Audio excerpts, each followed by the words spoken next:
자, 우리 1980년대, 90년대 교회에서 유행했던 넌센스 퀴즈 있습니다. 성경에서 딸을 가장 많이 낳은 사람은 막달라 마리아. 아시면서 안 맞춰주셔서 감사합니다. 선물을 준비하지 않았는데. 네. 자, 성경 인물 중에 시험만 치면 모두 100점 맞는 사람은 미리암이죠.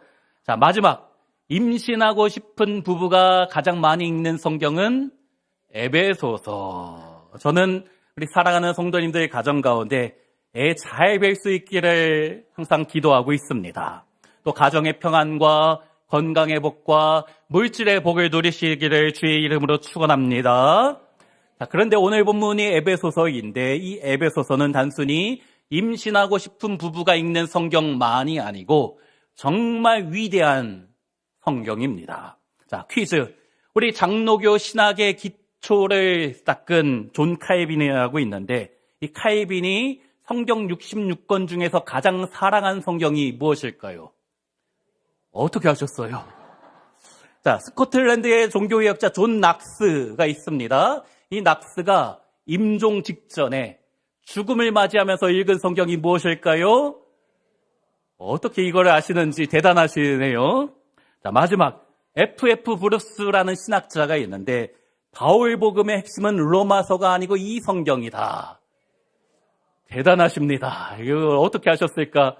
문제가 유출된 것도 아니고 감사합니다. 자, 왜 에베소서가 바울복음의 진수이고 핵심일까? 그 이유는 이 에베소서가 교회가 무엇인지 또 성도가 누구인지 어떤 존재인지를 가장 잘 알려주는 것이 에베소서이기 때문이에요. 교회가 성도라는 애를 낳기 때문에 에베소서. 교회론입니다. 교회가 무엇인가? 성도가 어떤 존재인가? 우리 강대상 보드를 바뀌었는데 세상의 답이 되는 교회. 전에 우리 설교 제목이기도 합니다. 교회가 어떤 것인가를 아는 것이 정말 중요하다고 제가 이야기했던 것 같아요. 구원이 무엇인가 아는 것, 구원론만큼 중요한 게 교회가 무엇인가, 또 성도는 어떤 존재이고 어떻게 살아야 되는가 가장 잘 알려주는 것이 에베소서이다. 운동선수에게 있어서 기초가 가장 중요하다고 하지요. 기초가 잘 닦여 있지 않으면 잘 성장하는 것처럼 보이다가 한계가 있는 것이에요. 그것은 우리 건축도 마찬가지고 공부도 마찬가지인데 우리 신앙생활도 똑같습니다.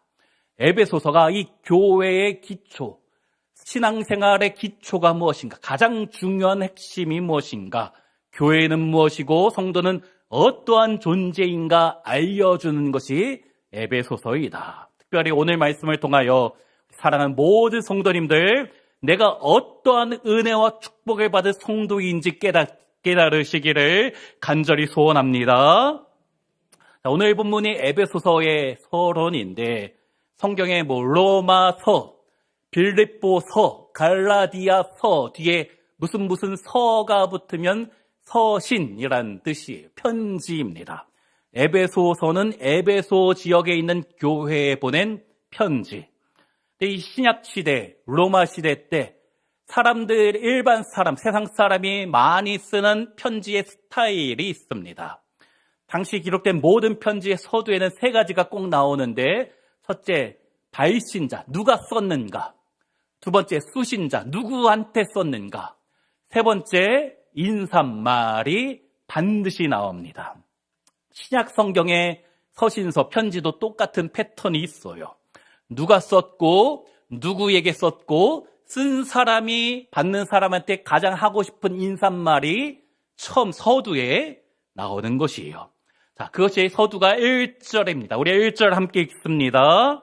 하나님의 뜻으로 말미암아 그리스도 예수의 사도된 바울은 에베소에 있는 성도들과 그리스도 예수 안에 있는 신실한 자들에게 편지하노니. 자, 누가 썼는가? 바울이 썼다라는 것입니다. 이 바울이 내가 예수 그리스도의 사도가 된 것은 하나님의 뜻이다 라고 말하고 있습니다.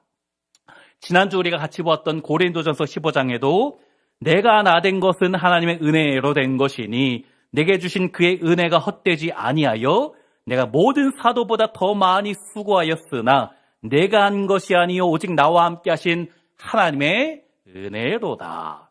내가 나된 것, 예수 믿고 교회 나오고 신앙생활하고 하나님 자녀가 된 것, 또 사도가 된 것은 내가 하려고 해서 된 것이 아니고 주님의 뜻이고 주님의 계획이다. 사도 바울만 그렇습니까? 우리도 다 마찬가지라는 것이에요. 자, 우리 4절 말씀 함께 읽습니다. 곧 창세전에 그리스도 안에서 우리를 택하사 우리로 사랑 안에서 그 앞에 거룩하고 흠이 없게 하시려고. 자, 사도 바울뿐 아니라 여기 계신 우리 사랑하는 모든 성도님, 하나님께서 택하셔서 이 자리에 나와 있는 줄로 믿습니다. 오늘 한번 내가 교회 나가볼까? 내 아내 잔소리 듣기 싫으니까 오늘 한번 가끔씩은 내가 또 눈도장 찍어야지 해서 나온 것이다 생각하실 수 있겠지만 하나님이 택하셔서 내가 지금 이 자리에 나와서 예배하고 있다라는 것이에요. 자, 5절 말씀도 같이 읽습니다. 그 기쁘신 뜻대로 우리를 예정하사 예수 그리스도로 말미암아 자기의 아들들이 되게 하셨으리. 우리가 하나님 자녀가 된 것, 주님의 아들, 딸이 된 것, 성도가 된 것은 주님의 뜻이다. 그 자체가 은혜인 것이에요. 예수 믿고 신앙생활하고 주의 자녀가 된 것, 모두 다 주님의 은혜인 줄로 믿습니다. 자, 그런데 1절에 하나님의 뜻으로 말미암아 사도된 바울이라고 하는데 이 에베소서는 옥중서신입니다. 감옥 안에 갇혔던 바울이 감옥 안에서 기록한 편지라는 것이지요. 그런데 바울이 내가 하나님의 뜻으로 사도가 되었다라는 것은 지금 내가 감옥 안에 갇혀 있는 것도 주님의 뜻이다라는 것이에요. 우리는 흔히 생각하기를 내가 잘 될 때만 주님의 뜻이 이루어졌다라고 생각하는데 그렇지 않습니다. 내가 성공해야지만 하나님의 계획이 내 삶 가운데 잘 이루어졌다. 하지만 그렇지 않을 수도 있다는 것이에요. 그렇기 때문에 어려움이 찾아오면, 고난이 찾아오면 이것은 주님의 뜻이 아니다. 무언가 잘못된 것 같다 생각하는데 그렇지 않다는 것이에요. 내 인생이 무엇인가 꼬인 것처럼 느껴질 때, 잘못된 길로 가는 것처럼 느껴질 때 내가 죄 지어서 주님이 벌하신 것은 아닌가, 아니면 지금 하나님이 실수하신 것은 아닌가, 그것도 아니면 주님이 날 버리신 것은 아닌가 생각하는 경우가 있지만, 그러나 우리가 분명히 알아야 되는 것은, 우리가 확신해야 되는 것은 우리 주님은 실수하지 않으시는 분인 줄로 믿습니다. 여기 계신 우리 성도님들 중에 왜 내 삶 가운데 이런 어려움이 찾아왔는가, 왜 고난이 찾아왔는가 생각되는 분이 있습니까? 바울이 지금 감옥 안에 갇혀 있었지만 이 또한 하나님의 뜻이다, 흔들리지 않았던 것이요. 그런 고백이 우리 모두에게 있기를 간절히 소원합니다. 자, 그 감옥 안에 갇힌 바울이 이 편지를 누구에게 쓰는가? 1절 하반절에 보면 에베소에 있는 성도들과 그리스도 예수 안에 있는 신실한 자들에게 편지하노니. 자, 에베소에 있는 성도들과 그리스도 예수 안에 있는 신실한 자들이라 해서 두 종류의 사람이 있는 것이 아니지요. 에베소에 있으면서 그리스도 예수 안에 있는 사람한테 쓰는 성도의 편지입니다.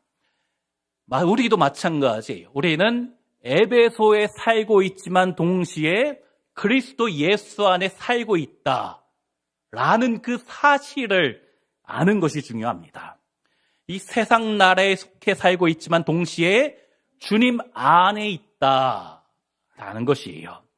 우리는 인천에 살면서, 어떤 분은 서울이든 부천이든 살면서 동시에 주님 안에 살고 있다. 이 대한민국이란 나라 안에 살면서 나는 동시에 주님 안에 살고 있음을 알아야 된다는 것입니다. 이 두 가지 정체성을 아는 것이 정말 중요합니다. 우리가 살고 있는 우리 가정, 또 내가 살아가는 직장, 내가 사는 동네라는 것이 있습니다. 나의 삶의 터전, 에베소에 우리는 속해 살고 있습니다. 하지만 동시에 우리는 예수 그리스도 안에 있다. 이 사실이 신앙생활하는데 정말 중요합니다. 하늘에 속한 자이면서 동시에 이 땅에 속해 있다. 이 땅에서 천국을 지금 살아가고 있다는 것이에요. 이 두 가지 정체성이 있음을 깨닫지 못하면 신앙생활에 정말 많은 문제가 생깁니다. 세상 사람이 간혹 예수 믿는 사람은 왜 저러는가? 이 정체성을 모르기 때문이에요. 그런데 우리가 그 사실을 안다라면 어떻게 살아야 되는가? 조심해야 되는 것이 세상 일에 너무 몰두하면서 내가 예수 안에 살고 있음을 잊고 사는 것이 참 큰 문제이고, 정반대, 내가 예수님을 믿는다 하면서 이 세상을 등지는 것도 잘못이다라는 거예요. 집안일도 열심히 하셔야 됩니다. 직장일도 열심히 하셔야 되는 거예요. 예수님이 좋다고, 기도하는 것이 좋다고 가정은 팽개치고 항상 기도원에만 들어가시면 문제가 있습니다. 에베소에 살면서 동시에 예수 안에 사는 균형이 중요한 것입니다. 자, 그런데 우리가 사는 이 에베소, 우리가 사는 이 대한민국, 이곳은 어떤 곳입니까? 에베소, 제가 몇 주 전에 사도행전 설교할 때 이야기했는데, 바울 시대 이 에베소에는 아데미 신전, 아테미우스 신전이 있었어요. 어마어마한 크기라고 했잖아요. 피라미드와 같이 고대 세계 7대 불가사의 중에 하나가 이 아데미 신전. 매년 3월과 4월이 되면 전 세계에 흩어져 있는 사람이 이 에베소에 모여 아데미 여신을 섬기는 축제를 하는데, 이 축제 기간에 남녀가 아무런 관계없는 사람도 마음에 드는 사람과 부적절한 관계를 맺어도 모든 것이 용서가 되던 그 바울 시대였습니다.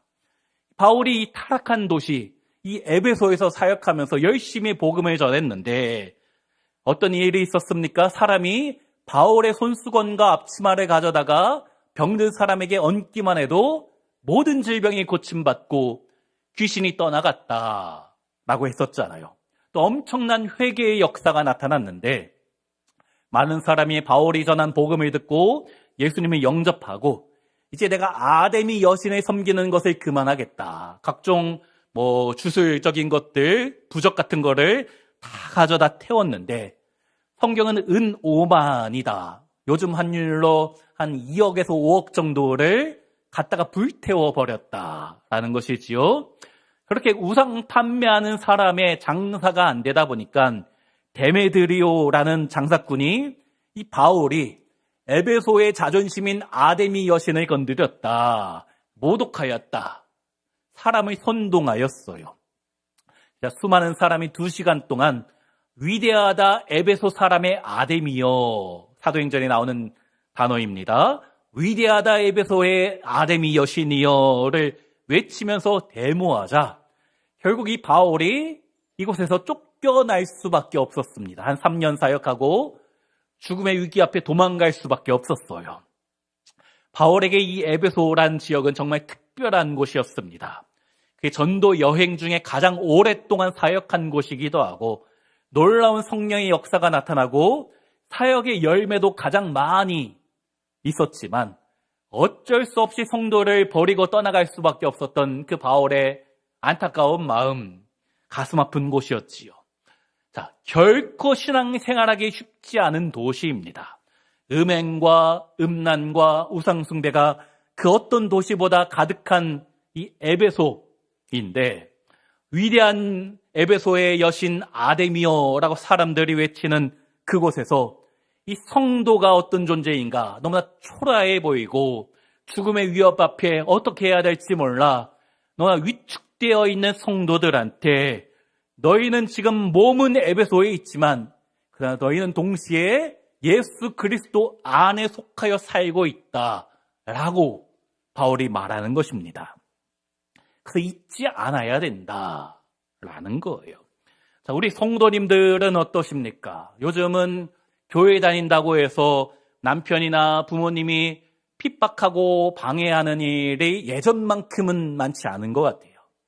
얼마 전에 다니엘 기도회 보니까는 어느 분이 아버지가 교회를 못 나가게 해서 주일에 아버지 일어나시기 전에 새벽에 일어나서 먼저 교회를 왔다라고 했던 분이 있습니다. 요즘은 예전만큼은 아니지만 그래도 있긴 있습니다. 우리 교회 청소년부 친구 중에 하나가 어머니의 반대로 지금 교회를 몇 주째 못 나오고 있어요. 이번 기말고사 수학시험 수학 점수 95점 나오면 교회 가게 해주겠다라고 하는데 걱정이 되고 있습니다. 그런데 교회에 나오는 것도 참 어려운데 쉽지 않은 집이 있는데 성도답게 사는 것은 더 어려운 것 같아요. 일주일에 한번 교회 다니는 것은 그나마 쉽지 우리가 살고 있는 우리의 에베소라는 이곳에서 성도답게 예수 믿는 사람답게 사는 것이 왜 이렇게 힘들고 어려운지 그런 우리가 알아야 되는 것이 우리는 에베소에 살고 있지만 우리가 살고 있는 각자의 삶의 자리에서 예수 믿는 자답게 살기를 성도답게 살기를 주님이 바라신다라는 것입니다. 마태복음 16장에 예수님께서 어느 날 12제자를 데리고 가이사랴 빌립보라는 지역에 가셨지요. 이 가이사는 로마 황제 카이사르 시저를 뜻하는 단어입니다. 황제의 이름이 들어간 도시는 엄청 웅장한 도시이고 황제를 신으로 섬기는 신전이 있는 그 세상적인 모든 것을 갖고 있는 도시인데 그 어느 곳보다 화려하고 웅장한 도시인데 그 도시에서 예수님이 제자에게 물어보시는 거예요. 너희는 나를 누구라 하느냐? 예수님과 제자들의 행색이 어땠을까? 뻔합니다. 거짓골이에요. 거짓 두목이 얘들아 내가 누구냐라고 질문하는 것이지요. 그 중에 쫄다구 하나가 주는 그리스도시요 살아계신 하나님의 아들이시니이다 라는 위대한 신앙의 고백을 하였습니다. 생각되는 것이 왜 예수님 하필 이곳에서 그 질문을 하셨을까? 시골에 사람도 몇 명 없는 곳에서 하셨으면은 거지 왕초 대접을 받기 쉬운데 수많은 사람이 있는 앞에서 정말 위대하고 웅장한 도시에서 그 세상의 기준으로 너무나 초라해 보이는 예수님과의 일행이 너희는 나를 누구라 하느냐? 왜 그곳에서 하필이면 그러셨을까? 그런 세상의 가치관과 만물 지상주의가 가득한 곳에서 우리 예수님은 나의 신앙의 고백을 받기 원하신다라는 것이에요. 온갖 음란과 우상숭배가 가득한 에베소에서 돈이면 다 된다라고 생각되는 물질 만능주의가 충만한 우리가 사는 이 세상에서 이 대한민국에서도 세상의 질서가 가득한 이 세상에서 예수님은 우리가 예수님만이 그리스도시요 살아계신 하나님의 아들이시니이다 라고 고백하시기를 원하신다라는 것입니다. 좀 쉬운 곳에서 교회 안에서만 그렇게 이야기하는 건 쉽습니다. 예배 시간 때 주는 그리스도시요 살아계신 하나님의 아들이시니이다 고백하는 것은 쉬운데 교회 밖에서 그렇게 살아야 된다라는 것이에요. 자, 그런데 1절에 다시 보면 에베소에 있는 성도들과 그리스도 예수 안에 있는 신실한 자들, 수식어를 다 빼면 성도는 신실한 자라는 뜻입니다. 자, 우리 사랑하는 성도님들 신실하십니까? 거룩하십니까? 갑자기 아까 에베소서는 크게 하시던데 갑자기 위축되지요. 성도는 맞는데 나한테 신실하냐라고 물으면 대답하기가 조금 그래요. 그렇다고 하면은 교만해 보이기도 하고 또 신실하다라고 말하려면 내가 새벽 예배도 안 빠지고 내일부터 우리 새벽 예배 다시 있습니다. 매일 말씀과 기도 생활을 1시간씩은 하고 그래야지 또 교회에서 여러 가지 봉사를 열심히 해야지 신실한 것처럼 느껴지는데 전도도 잘해야지, 아, 저분은 너무나 신실한 분이시다, 사람이 이야기해 줄 것 같은데, 나는 그러지 못하니까 내가 성도는 맞는데 내가 신실하다라고 말하기에는 조금 그렇잖아요. 그런데 성경에서는 성도는 곧 신실한 자다라고 말하는 것이에요. 여기 신실한이란 단어가 헬라어 피스토스란 단어인데, 성경에서는 이 피스토스가 능동태로 쓸 때도 간혹 있지만 대부분 수동태로 쓰입니다. 자, 무슨 이야기인가?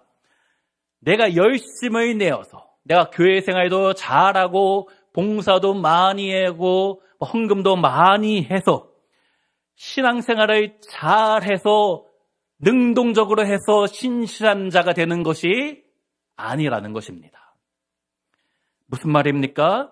주님이 나를 선택해 주셔서 성도가 되었기 때문에 그 자체로 나는 신실한 자가 되었다라는 것이에요. 그리고 신실한 자, 성도가 되었기 때문에 열심히 신앙생활도 하려 노력하는 것입니다. 자, 4절 다시 보면 4절, 창세전에 그리스도 안에서 우리를 택하사 우리로 사랑 안에서 그 앞에 거룩하고 흠이 없게 하시려고. 주님이 우리를 먼저 택하셨기 때문에 성도가 되었고, 그렇기 때문에 신실한 자가 된 것이에요.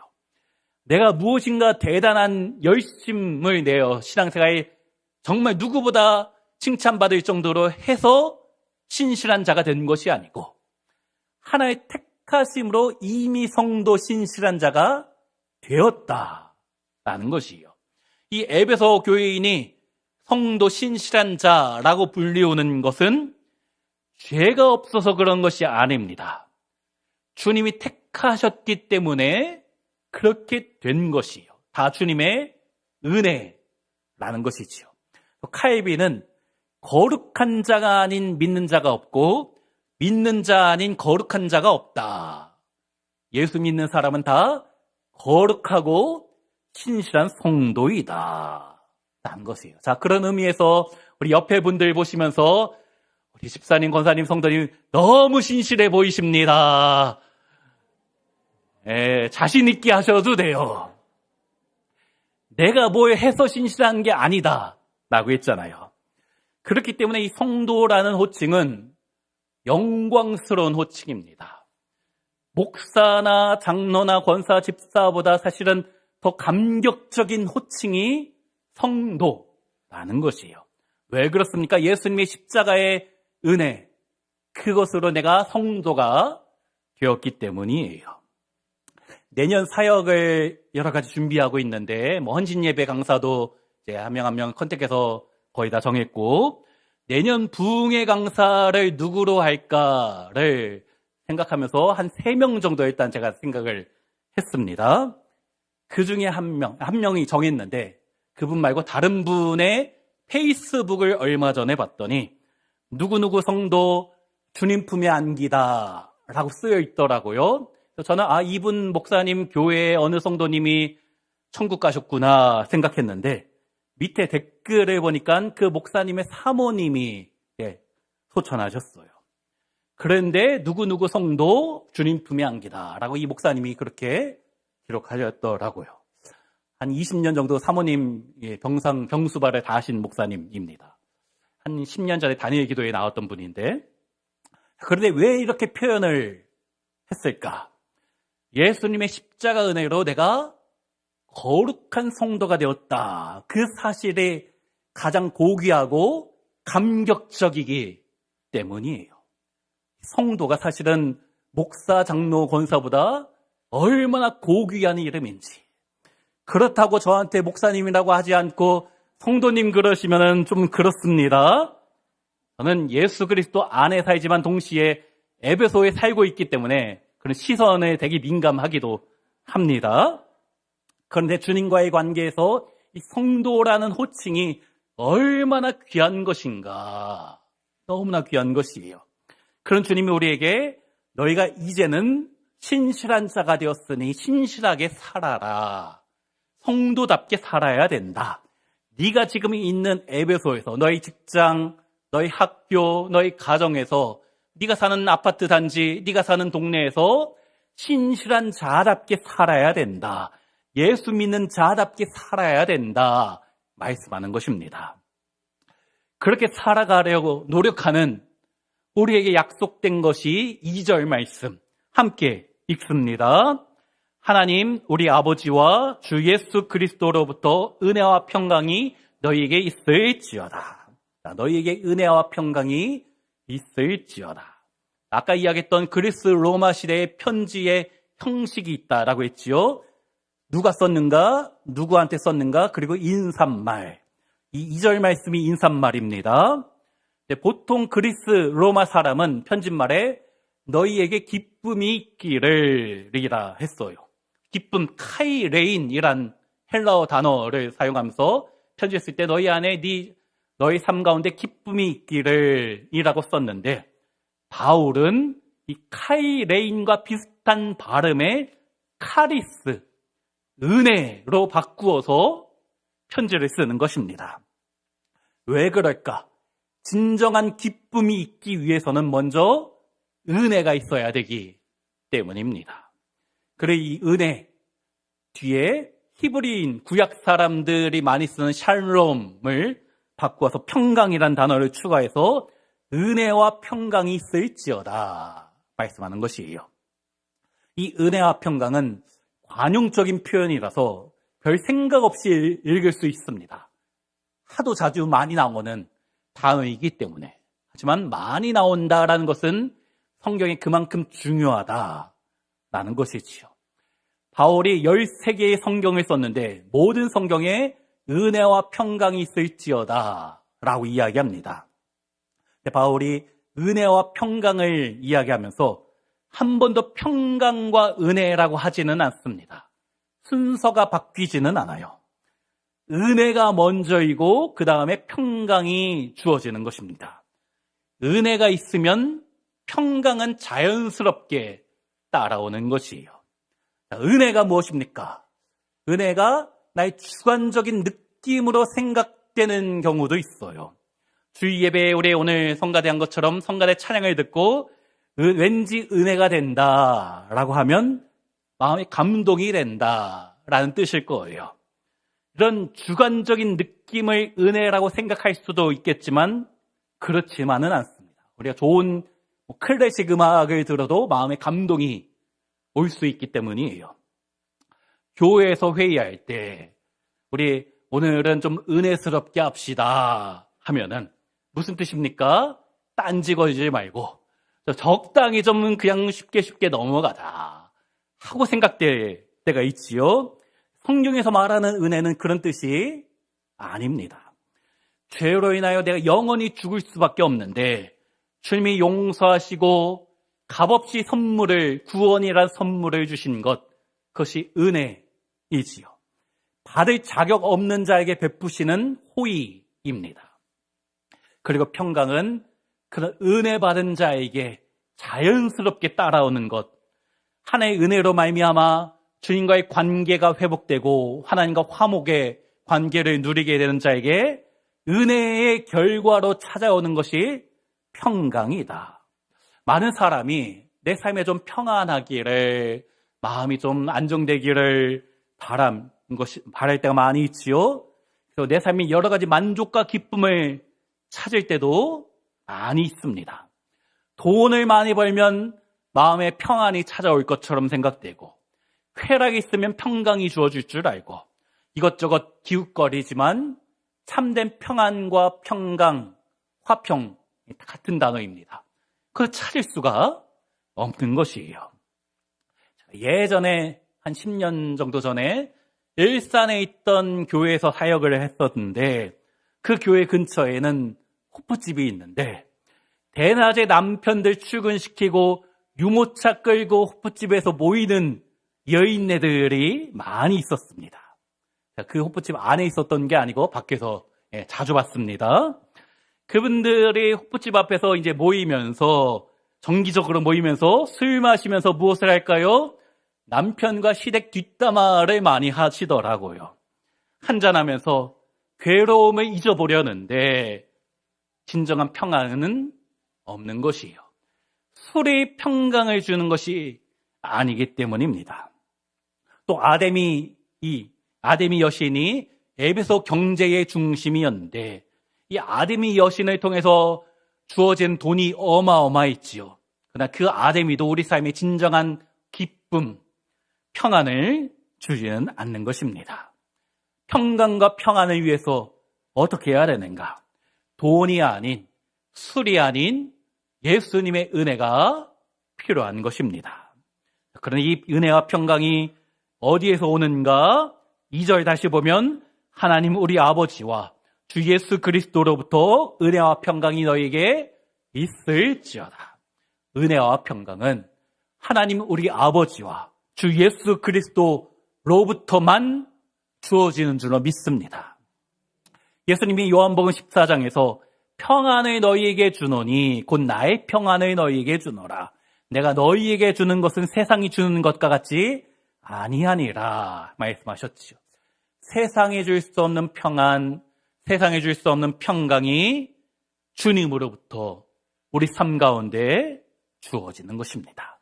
돈으로도 명예로도 쾌락으로도 얻을 수 없는 것이 예수 믿는 사람 안에 있는 줄로 믿습니다. 그리고 우리가 예수를 믿는다면 우리 주위의 사람들이 도대체 저 성도는 이 상황에서 이렇게 힘들 때 왜 저렇게 웃을 수 있는가? 나의 얼굴을 통하여서 복음을 증거해야 되는 줄로 믿습니다. 왜 그렇습니까? 이미 내 안에 은혜가 있기 때문에 평강도 있기 때문인 것입니다. 변호사이며 대학 교수였고 또 부자였고 신실했던 한 사람이 있었습니다. 어느 날 아들이 병으로 사망하였어요. 1년이 지나서 큰 화재가 집에 나서 대부분의 재산을 다 잃게 되었습니다. 하지만 여전히 주님을 향한 신실한 믿음을 지켰습니다. 2년 있다가 아내와 내 딸이 배를 타고 항해 중에 침몰이 되었어요. 아내만 살아남고 내 딸이 다 죽었다는 것이지요. 슬픔 가운데 급하게 배를 타고 그 현장에 가는데 이 선장이 말했습니다. 지금 지나가고 있는 이 바다가 당신의 아이들이 탔던 배가 침몰했던 곳입니다. 이 사람이 흐르는 바다를 보다가 하나님 앞에 울부짖었습니다. 주님, 너무하시는 거 아닙니까? 나한테 왜 이러십니까? 나의 모든 것을 다 빼앗아 가시다니 어떻게 나한테 이러실 수 있습니까? 밤새 울부짖다가 새벽녘에 주님이 그 사람을 만나 주셨어요. 그의 은혜가 임했던 것입니다. 그때 하나의 시를 기록하였습니다. 내 평생에 가는 길 순탄하여 늘 잔잔한 강 같든지 큰 풍파로 무섭고 어렵든지 나의 영혼 늘 편하다. 내 영혼 평안해. 세상이 줄 수 없는 지금 상황과 환경은 이해가 안 되지만 그럼에도 불구하고 천국 확신이 주어졌고 세상이 줄 수 없는 평안이 그의 삶 가운데 찾아온 것입니다. 우리 사랑하는 성도님들, 우리가 살고 있는 이 인천이라는 또 이 대한민국이라는 에베소는 여러분에게 어떤 의미가 있습니까? 왜 이렇게 고난이 많은지, 왜 이렇게 힘든지 에베소라서 그래요. 아직 천국이 아니기 때문이지요. 이 에베소에서는 마귀가 우리를 삼키려고 입 벌리고 달려올 때가 참 많습니다. 그래서 무너지고 넘어지고 낙담과 낙심, 절망 가운데 살 때도 참으로 많이 있지요. 질병으로 인하여 또 물질적인 어려움으로 인하여 내 마음의 평안을 빼앗아가기도 합니다. 하지만 주 예수는 우리의 대장되니 끝내 싸워 이기겠네. 주님이 우리에게 반드시 은혜와 평강을 회복시켜 주실 줄로 믿습니다. 언젠가 저 공중의 구름이 일어나며 큰 나팔이 울려날 때, 그때가 있기 때문에 주님 다시 오실 때에 나의 모든 아픔과 슬픔, 상처가 온전히 주님 안에서 회복될 것을 믿기 때문에 진짜 천국이 임할 것을 확신하기 때문에 우리는 이곳에서, 이 에베소에서 성도답게, 그리스도 예수 안에 있는 자답게, 신실한 자답게 오늘도 이 한 주도 살아가는 것입니다. 어거스틴은 이렇게 기도하였어요. 주님, 우린 주님의 품 안에 안길 때까지, 주님 품에 안겨 쉴 때까지 결코 참된 평안은 없습니다. 은혜와 평안은 하늘에서부터 내려오는 것이에요. 세상이 줄 수 없는 것이고, 하나님 우리 아버지와 주 예수 그리스도로부터만 주어진 줄로 믿습니다. 그래서 우리는 힘든 에베소를 살기 때문에 은혜가 필요합니다. 주님 은혜 없이는 한순간도 살 수 없기 때문이에요. 사랑하는 우리 성도님들, 우리는 성도입니다. 나의 공로, 나의 자격이 아닌 예수님의 십자가에 나를 대신 죽으신 그 사랑으로 인하여 거룩한 자, 영광스러운 성도가 되었습니다. 하지만 아직 천국에 가지 못했어요. 그래서 이 에베소에서 참 힘들게 살 수밖에 없는 것이지요.